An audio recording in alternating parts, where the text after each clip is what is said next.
I'm gonna show you how to install My Talking Tom 2 on your devices.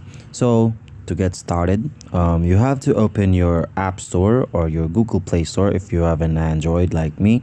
So from there, you just have to click on search and then type in My Talking Tom 2. And then after you search for My Talking Tom 2, it will just appear automatically on your screen.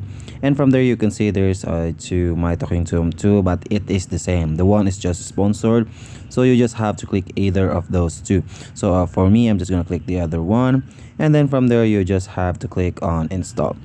So from there, now you have to wait for it to install and then preparing the application or download the application. And then from there you just have to let's just speed it up, and after that it will now be installing. And then when it is now installed, you are now done and you can now click on play. So that's how you install My Talking Tom 2 on your any device.